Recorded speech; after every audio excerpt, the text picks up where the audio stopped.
secret bunker somewhere outside of Nashville, Tennessee. This is the award-winning podcast, ParaReality. Good evening, everyone, and thanks for listening tonight. As always, my name is Sandman, and I'm going to be your guide through this strange realm of ghosts, cryptids, UFOs, aliens, conspiracy theories, and other unsolved mysteries that I like to call ParaReality. Well, before we get into tonight's episode, let me tell all of you guys out there how you can contact me here at the show, just in case you got something you want to say to me. You know, there are several different ways you can go about it, and here they are. First off, you can always email me. That is the quickest and easiest way to contact me here at the podcast. The email address is sandman@parareality.com. That's sandman@parareality.com. Secondly, you can always find me on Facebook by going to the ParaReality page on Facebook. That's facebook.com/sandman.parareality. facebook.com/sandman.parareality. And, of course, you can always follow me on Twitter and Instagram. My username on both of those, Twitter and Instagram, is at ParaRealRadio. That's at ParaRealRadio, all one word, both on Twitter and Instagram. So those are all the ways that you can contact me, Sandman, here on the podcast, in case you got something you want to ask me, comment, questions, like the show, dislike the show, got an idea for an episode of the podcast, whatever, you want to contact me, those are all the ways that you can do it. Oh, almost forgot about the phone line. The bunker here got a studio line, hotline, straight directly into the secret bunker. Here you can always call that and leave a message too. The number to dial is 615-692-1170. The number, once again, is 615-692-1170. Just leave a message there on the studio line here in the secret bunker. The cutoff time is, I think, 3 minutes that you've got. If you got a comment or a question or whatever that you want to call and leave, it's about a 3-minute time limit. So if you get cut off, just pick up the phone and start back up where you left off after you redial that number, 615-692-1170. But I just want you to remember now that simply by leaving me a message on the studio line is giving me permission to play your message back on the air. So if you don't want me to do that, you need to tell me somewhere in your message that you don't want me to play that back. Otherwise, the chances are pretty high that I'll do it. And don't worry, I don't play, if you leave your name or contact information, I will not play that back on the air. That is to remain confidential between you and I, unless you tell me I want you to give my email address and contact info out, which I probably still won't do anyway. I don't have problems with that. But yeah, don't be afraid to leave a message on this studio line. Your identity will remain confidential. I'm not going to reveal last names. I'm not going to reveal email addresses or telephone numbers or anything like that. So those are all the ways you can contact me here on the show. Email sandman@parareality.com. Leave me a message on Facebook or write a comment on my Facebook page. That's facebook.com/sandman.parareality. Or hit me up on Twitter and Instagram at ParaRealRadio, or call that studio line. Leave me a message here, 615-692-1170. So those are all the ways that you can get hold of me here on the podcast. Man, I've had a creative block, everybody. I've been, this time of year is really busy for work for me. It's super busy in the month of March traditionally, and this month has been no different. I just have been so busy with the day job that I haven't had a lot of time to devote to the podcast, and usually by the day that I'm here in the bunker recording, I've come up, with my topic, and I've done some research and put together a script, and I'm all ready to go. And I just come in and I sit down and hit record, and I go to it. But that's not the case tonight, because I've been so busy with other areas of my life, i.e. work. I didn't have a topic picked out for this episode. And when I sat down at the computer at home to try to figure something out, I couldn't. I got nothing. I thought about doing an episode on paranormal investigation equipment, but I've done that already. It's been a few years, but I've already done that. I thought about doing something like a top 10 list of urban myths that actually have turned out to be true, but I ultimately decided that I really didn't like that topic.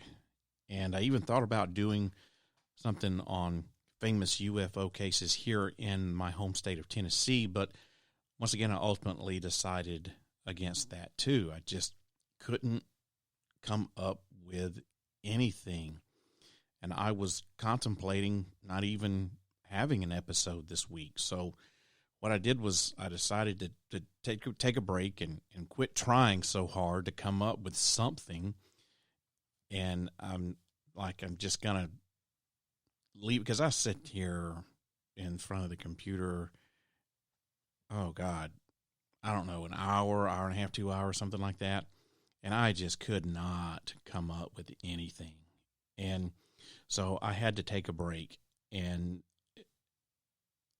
I turned on the TV to scroll through my DVR and settled on a recent episode of Monster Quest, I think that they did in December. So it's not too recent, but not too old, right? And they were talking about the urban legend of alligators living in the sewers of New York. And that's when it hit me. That's exactly the kind of topic that I do here on the show, right? And that's something that I need to address here on ParaReality. So here I am talking to you about the possibility of gators in the sewers. Now, is this something that's real? Does it have any teeth to it? Pun intended there. What are the possibilities that alligators could actually survive in those conditions that are found in the sewers of New York? Well, I've done some research on this. I've done some investigating, and to learn more, you'll have to tune in, and find out. But as always, before we get into it, it's time for fan mail, one of my favorite times of the podcast. And this, once again, comes from Twitter. This is at APN Slickback, APN _Slickback to be more precise. And he writes, or she, I think this is a he, have you ever heard of Marshall Vian Summers, and are you familiar with his work? A few years ago, a friend of mine has enough trust in me to reveal he is a full-on believer of this man's message, which is detailed in his many books. Well, at APN Slickback, thank you for getting in touch with me on Twitter and for that tweet. And to answer the question, the short version is yes. I have heard of Marshall Vian Summers. He is a religious person. I guess you could say he is a evangelist who promotes exotheology, and that's really all I know about him. If you don't know what exotheology is, it's basically that a religious viewpoint that there is life on other planets, and that's it in a nutshell, really. So it's kind of, exotheology is kind of a new thing to the world of religion, or the area of religion. And so I have heard of this guy, Marshall Vian Summers. I know that he promotes exotheology, and that's really it. I've never read any of his books. I know that he's written several. I've never looked anything up on this guy on YouTube or anything of that nature. just haven't really investigated this guy a whole heck of a lot. So that's all I know, is that he promotes exotheology. So if you've got something, AP and Slickback, if you've got something that you want me to look up, if you've got something specific in mind when you're talking about this guy, let me know, and turn me on to it, and I'll check it out. I'm always looking for topics for the show, so maybe this is something that I could possibly do here on the podcast. Maybe even get this guy on. It's always an idea. I'm always looking for guests for the show, so maybe that's it. So anyway, like I said, thanks APN Slickback for your question on Twitter. If you guys listening out there have a question for me or a comment and you want to ask me or tell me, then like I was saying just a minute ago, here's how you can do it. You can always email me, sandman@ParaReality.com. That's the quickest and easiest way to get in touch with me. Or you can do what seems to be the popular thing now these days, is go on Twitter or even Instagram. Ask me a question there. My username on both of those is @ParaRealRadio. That's @ParaRealRadio. You can even go on my Facebook page, ask me a question on Facebook. Either send me a slide into my DMs on Facebook, or just leave me a comment or question on the Facebook page, and that's facebook.com/sandman.parareality. So that's it. That's how you can do it, ladies and gentlemen. So thank you once again, AP and Slickback. All right. Let's start talking about gators in the sewer. They're big. They're vicious, and some say they're albinos because of a lack of sunlight. What we're talking about here are the alligators that supposedly infest New York City's sewer system, slithering through the bowels of the city just under the street level, feeding on rats and raccoons and rubbish and human excrement, and basically terrorizing sewer workers who supposedly are armed with weapons, guns, if you will, for self-defense.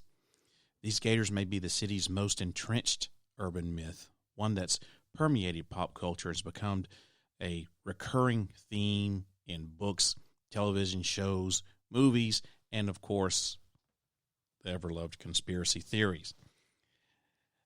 That century-old myth has spawned hoaxes and art projects and stuff like that. It's even become an official quasi-holiday in the city.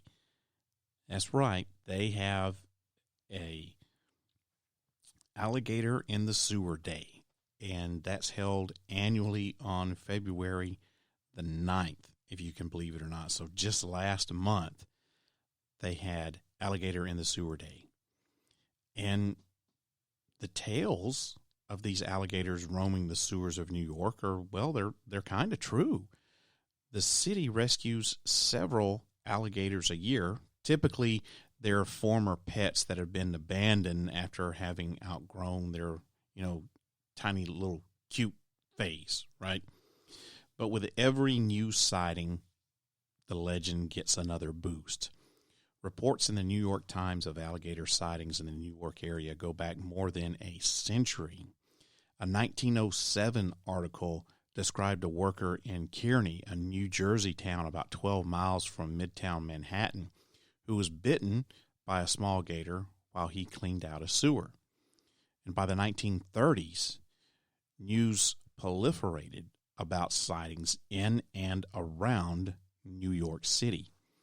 Alligator sightings sometimes prompted hunting expeditions, like one that happened in 1932 after several alligators disappeared from captivity in a town along the Passaic River in New Jersey. Belleville, I believe, was the name of the town. That same year, the police mobilized a hunt in Westchester County, which is just north of New York City, after two boys brought in a 3-foot-long dead alligator and said that the Bronx River was where they got it, and that it was absolutely swarming with live alligators. And armed with fishing nets and chunks of calf's liver, the police officers combed the jungles of the Bronx River to capture alligators for the Bronx Zoo. And this was reported in the New York Times.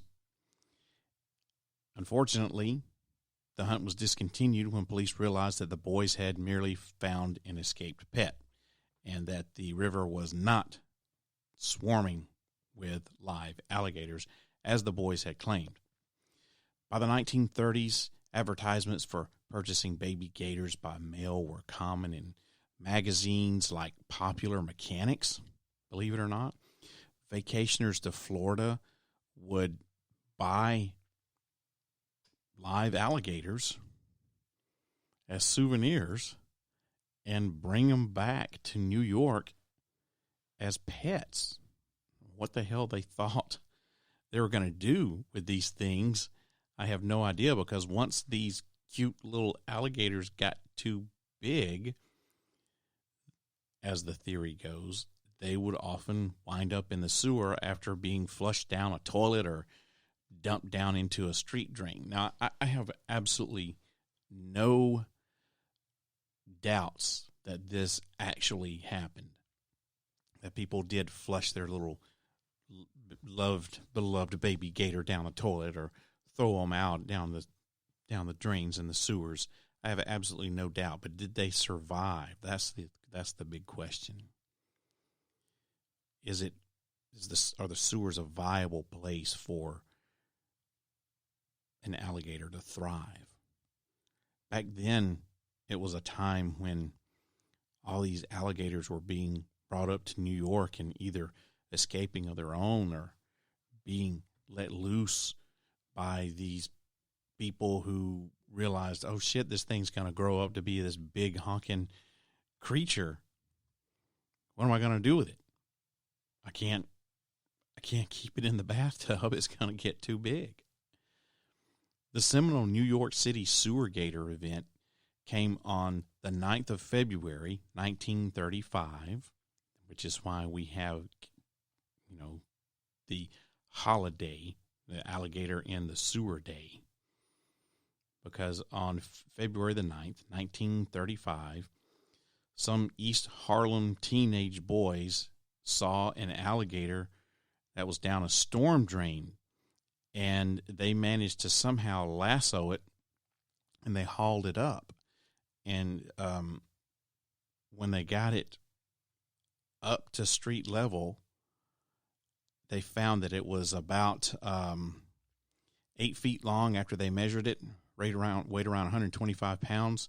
It started, doing what alligators do, which is, it's pissed off and it starts snapping at them, trying to bite them. And they all had shovels, so they just beat it to death with their shovels. And after this, the word got out because, they're going to start talking about it. And the New York Times picked up on it, and they actually ran a headline in the Times that said, "Alligator found in Uptown Sewer."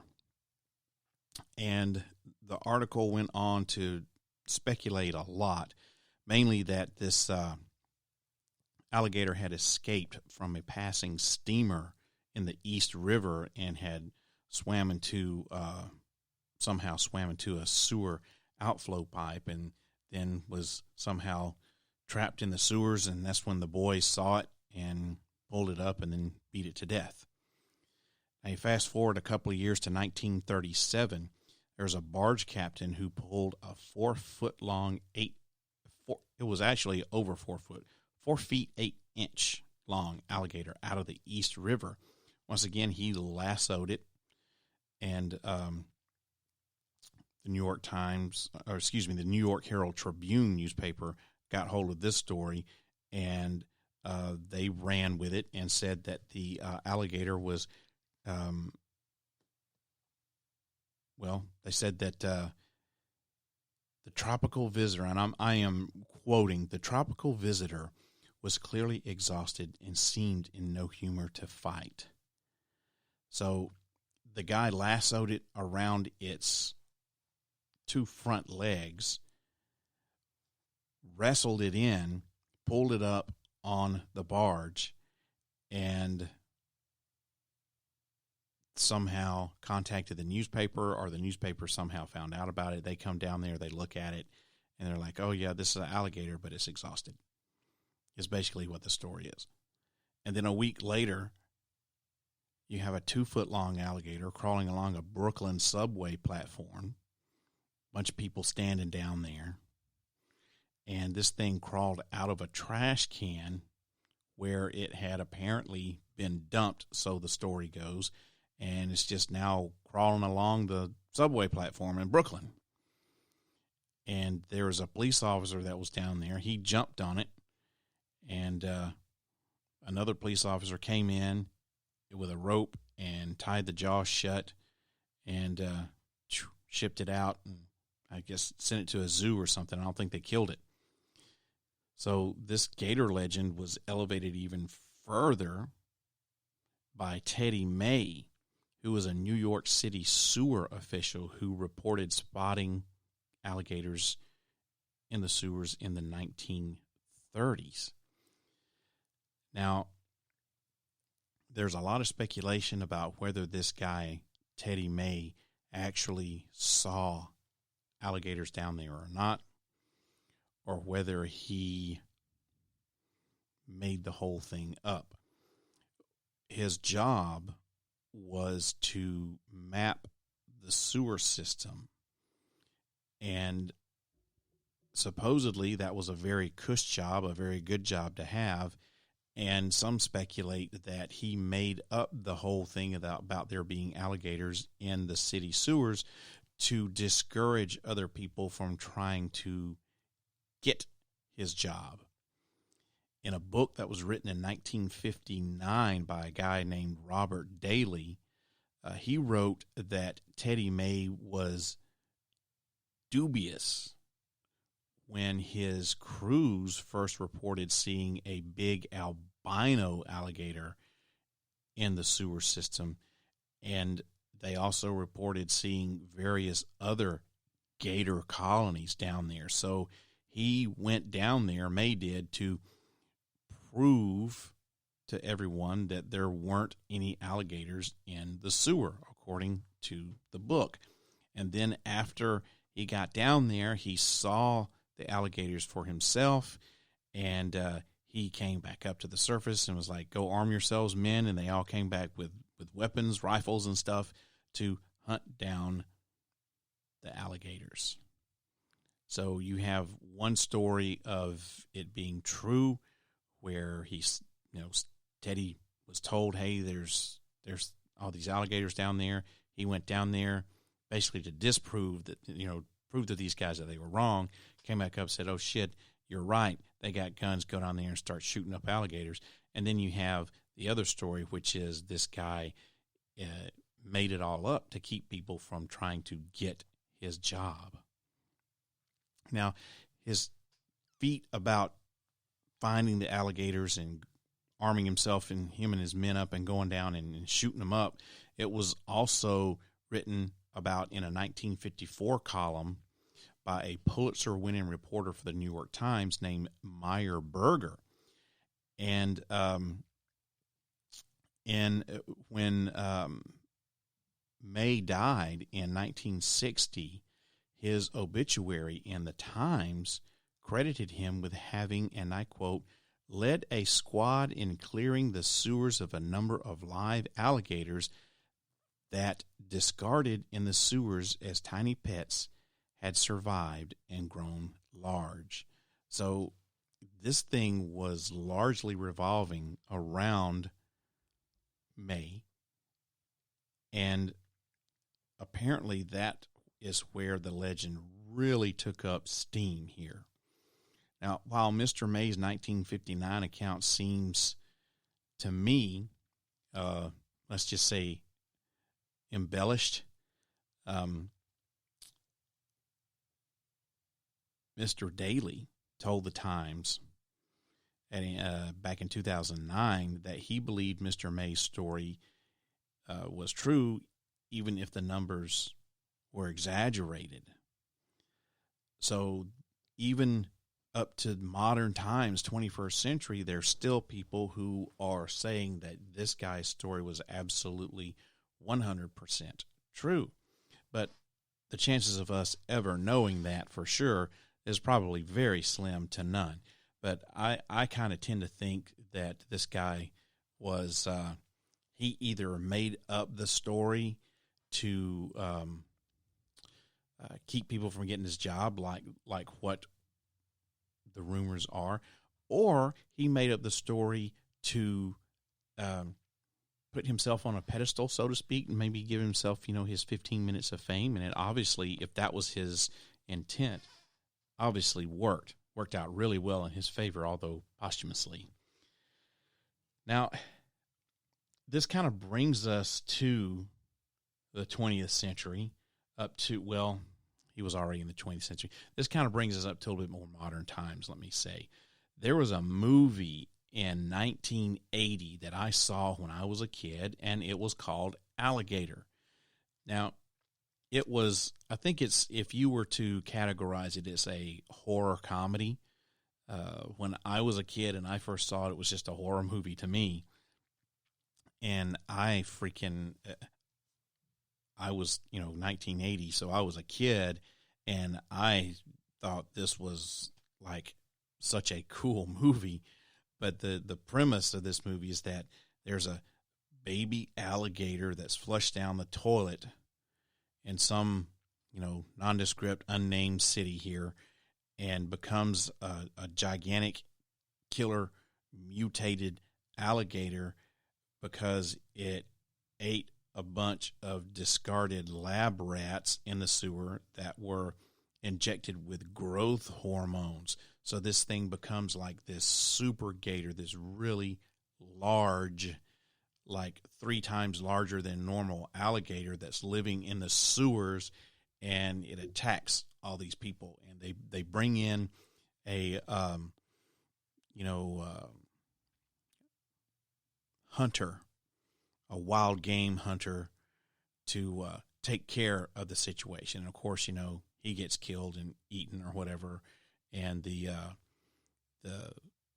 main protagonist, the bad guy, is some old million. It's been a long time since I've seen this. I'm trying to recall, so this may not be 100% accurate. But I think the guy that owned the lab company where they were injecting the rats and shit or whatever. But he was this old millionaire guy, and he was trying to keep everything hush hush. And he was having an event at his mansion. I can't remember if it was like a wedding or a birthday party or something like that, but some event where all the city's like big wigs and all these rich people were there, and the alligator comes up and attacks the party that's going on, and the old guy's trying to escape, and he gets in his limousine, and the alligator goes up to the limousine and smashes the hell out of the limousine with its huge alligator tail.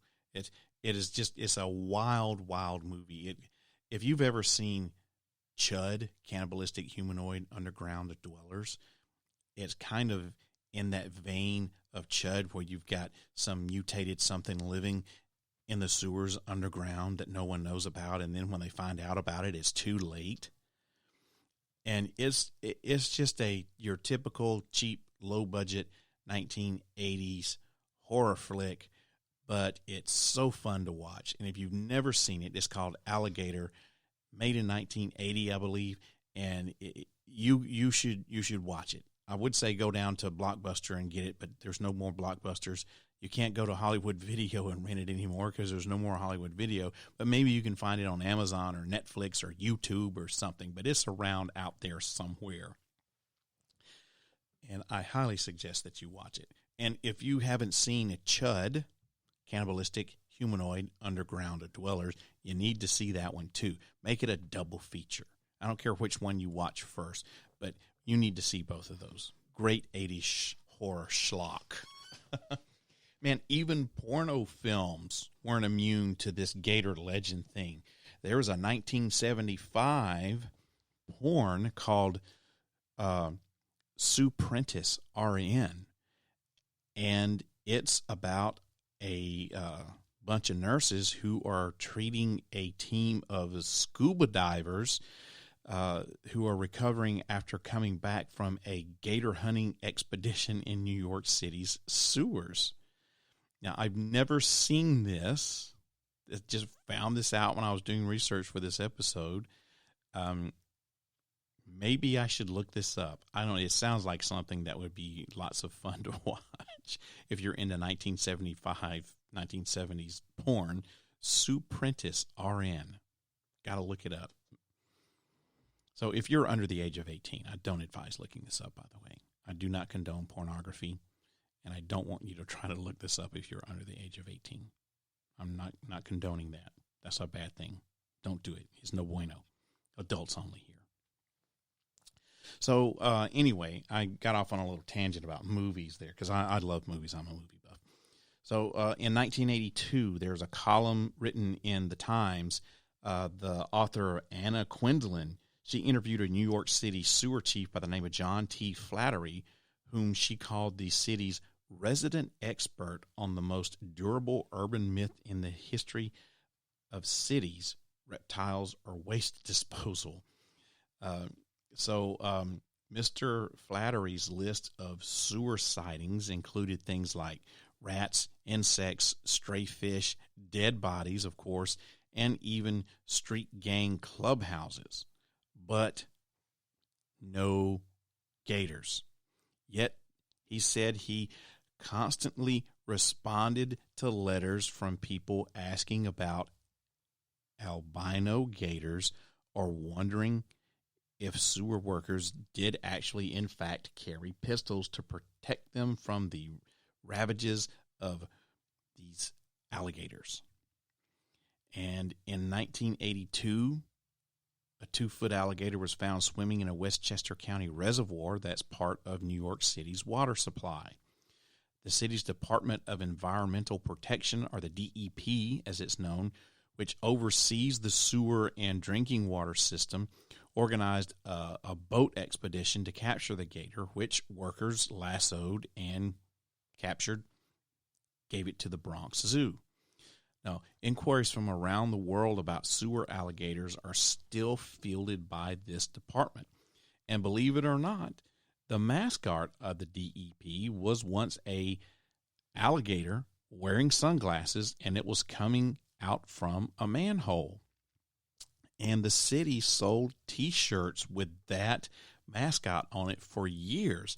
And the slogan was, "The legend lives." And I've seen pictures of this T-shirt, and it's a pretty cool little T-shirt. But, you know, when you've got this city, especially the Department of Environmental Protection, which oversees the sewer and drinking water system, when that is their mascot and it says the legend lives, well, then, yeah, you're going to, I mean, of course you're going to, propagate that myth, that urban legend. And people are of course, they're going to believe it because this is the city, and the city's saying, look, well, there's the legend lives. It's on our shirts and shit. Yeah, people are going to believe it. So why should they be surprised that people are asking about it? Why should they be surprised that people are believing this stuff, right? Now, I have to say that it is illegal both under New York State and New York City law to buy, sell, or own alligators without a permit. Releasing them outdoors can result in criminal charges for endangering the public. But just because it's illegal doesn't mean that people are going to obey the law, right? Many states don't even have these laws. So alligators can be bought online, for instance, and legally mailed through the Postal Service, whose regulations permit the mailing of, and I quote, small, harmless, cold-blooded animals. So when an alligator is small, I guess you could consider it harmless. Because when it's small, I guess it is technically. It is a small, cold-blooded animal. So, yeah, harmless? Yeah, sure. I don't know. How do you mail an alligator through the Postal Service or anything else that's alive like that? I've never I've never tried that. I was really close one time to getting a cat from, I can't remember, somewhere out of state. And I didn't. I wonder how that would have worked out. How do you mail stuff? How do you mail live stuff through the postal service?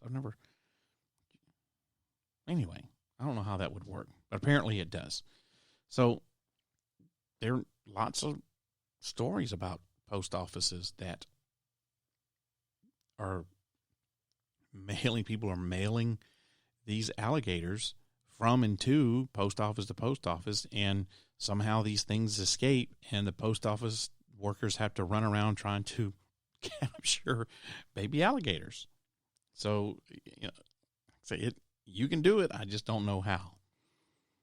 I don't even know if I'm that interested to even learn. I have no idea. Who cares, right? So in the past couple of decades, New York's had sporadic street-level sightings of alligators and even some rescues. Some prominent ones include a 4-foot gator that was pulled out of Kissena Lake in Queens in 1997, and a 2-foot-long caiman that was caught in Central Park in 2001. There was a 3-foot gator that was found by a dog walker in Alley Pond Park in Queens in 2003. And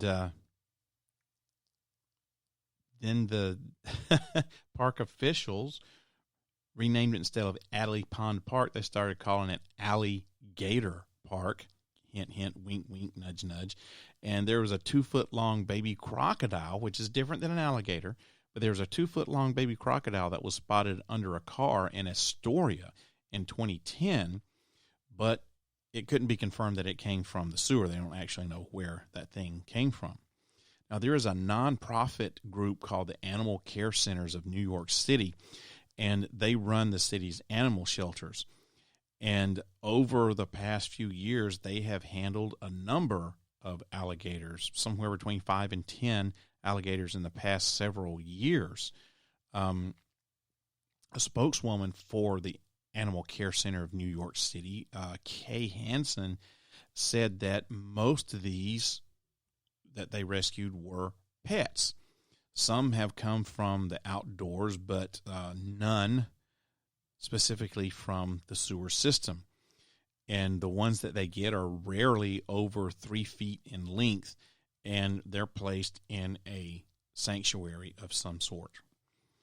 And finally, in the latest news on all of this stuff, a New York man named Mark Matthewman started a GoFundMe account in July 2020 called Make Sewer Gators Real. Now, this is an absolute horrible idea, by the way. This is terrible. And on his GoFundMe site, Matthewman says, and this is a direct quote coming from his GoFundMe site, this is what he says: "Like many children of the 80s, I grew up hearing stories of alligators living in the sewers of New York City. Sadly, as I learned later these stories were pure fiction, alligators simply cannot survive in the sewers of New York City. At least, not yet. I intend to selectively breed a new subspecies of alligator, Mississippianus, that is capable of not only surviving, but thriving in the thousands of miles of tunnels under New York City." Can you believe this shit? I mean, really? Someone is actually trying to get a population of alligators in the sewer systems of New York City? Now, Matthewman's monetary goal to make his childhood dream come true is $1 million. That's what it says on the GoFundMe site. And the reason I know about this, once again, doing research for this episode, and I ran across this, and it is real. I'm telling you, I was just on this GoFundMe page last night looking at it. his monetary goal, according to his GoFundMe site, to make his childhood dream come true, $1 million. That's what he's asking for. Go fund this dude $1 million to make his childhood dream of flooding New York City's sewer system with alligators. But as of the recording of this podcast, he has raised a grand total of, are you ready? $0. That's how much he's raised so far, and it's been going for over almost a year. He's had this fundraiser going since July of 2020. It's now March of 2021, and he's raised a grand total of $0 so far. And I can't say that I'm surprised by this. This is a horrible idea, and I can't even believe that the GoFundMe site has allowed this to actually exist. And this guy wants to, I don't know like what this dude's background is. I don't know. Maybe he's a herpetologist or something. I have no idea. For all I know, he could be an unemployed, I don't know, garbage worker. I don't know. I don't know what this guy does. But he wants to selectively breed or create a new subspecies of alligators that's going to live in the sewers of New York City. Then what? What's going to happen then? And what's the point of all of this? Just so he can say, I'm the one that made alligators in New York City's sewers possible? What happens if he does this and then the alligators start eating people and shit? What happens then? Well, he's going to go to jail, obviously. Of course, the city of New York would never allow this to happen, number one. So he'd have to do it all. It all had to be done illegally, right, under the table. But this is just a horrible idea, and I'm thinking he's probably not serious, but still, to even have this on the GoFundMe page is absolutely ridiculous, and I can't believe that they've allowed this to exist on their page. But he's raised exactly no money, and I highly suspect that that's how it's going to stay. So, in conclusion to all this, well, experts say the water in New York sewers is too cold and toxic for alligators to survive very long, especially if they're eating rats and raw sewage. Other experts say that there are quote-unquote special proteins in alligators' blood that could help it survive in the conditions found in the sewers. And they also say that alligators don't necessarily need sun to survive, and that, in fact, they would actually thrive in the conditions found in the sewers and grow to immense proportions. And that is partially true because there are alligator farms, and I'm assuming the alligator farms are for food consumption because we do eat alligator, right? But in the alligator farms, they do keep the alligators in complete darkness to make them grow to an immense size at a more faster rate. So it technically is true. It can and does happen. Now, the conditions have led to the myth of special breeds, that the lack of sunlight creates blind albino gators and a steady diet of toxic waste produces giant mutant alligators. Now, remember that Flattery guy that was the sewer chief? He said in 1982 that alligators would be likely to succumb to the volume of water rushing through the mains during heavy rainfalls, or to a food source that has been, pre-digested, so all the nutrients are gone out of it. So they're not going to be able to eat feces and survive, So, what do you think? Could alligators survive in the wretched conditions of a New York City sewer? Could you have them in the sewer system in your city, wherever it is that you're at? Could the conditions in a sewer actually make them thrive? Well, skeptics say absolutely not. Well, why is this, you ask?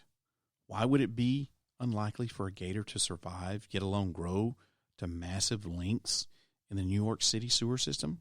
Well, primarily because, according to skeptics, alligators are reptiles, which are cold-blooded animals, meaning they cannot regulate their body temperatures on their own as mammals, warm-blooded mammals, i.e. humans, do. So we do things like sweat to cool off when we're too hot or shiver to warm up when we're too cold. In order to survive, alligators need to warm their bodies by basking in the sun or under a heating lamp for several hours, which the skeptics say living in the New York City system doesn't provide, and that is true. This is living in the city system, doesn't have heat lamps, and it doesn't have sunlight. They go on to say, without the warmth of the sun, alligators end up in a state called torpor, where primary bodily functions basically all but cease. It's like a form of hibernation. So while they can survive several months in this hibernative state, like, say, during the wintertime, eventually, without some sort of exposure to the sun, that the gators would eventually die. However, I say that maybe alligators could survive in the sewers of New York City. It's actually a lot hotter down there than you would think, around 97 degrees Fahrenheit, as a matter of fact. So alligators rely on warm weather to survive and are most active when the environment is between 82 and 92 degrees Fahrenheit.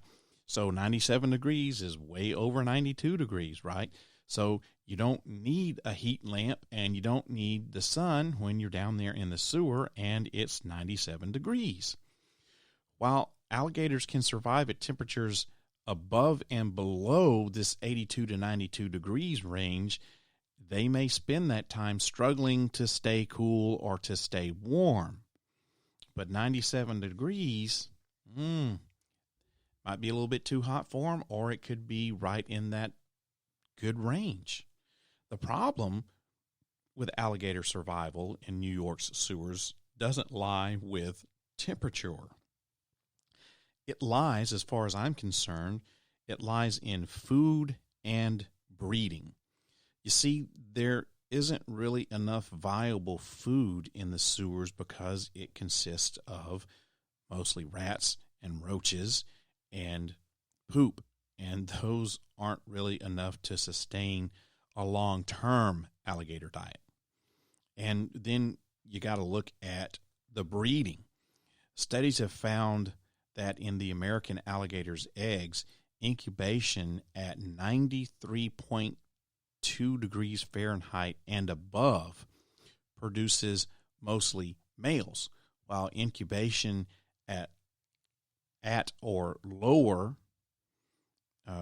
than 86 degrees Fahrenheit produces mostly females. So with New York's sewer system being so hot at around 97 degrees, then the offspring would be mostly males, which doesn't equate to a breeding population. And add to that if, and this is a big if, there were to be a breeding population of alligators in New York sewers, female alligators can lay up to 50 eggs at a time. So if female alligators laid 50 eggs and all 50 of those eggs were viable and hatched, and if my math is right, which I'm horrible at math, but if my math is right, then that would mean that there would be somewhere around 4,000 alligators roaming around the sewer system in a mere 3-year time span. So surely, if there were that many alligators in New York sewers, a lot of people would have noticed them by now. And we just simply don't have that. And no, even in the unlikely event that an alligator did manage to survive for any length of time in the cold darkness of New York City's sewer system, it wouldn't turn into an albino. Albinism is a mutation in the genetic code that occurs during the gestation process.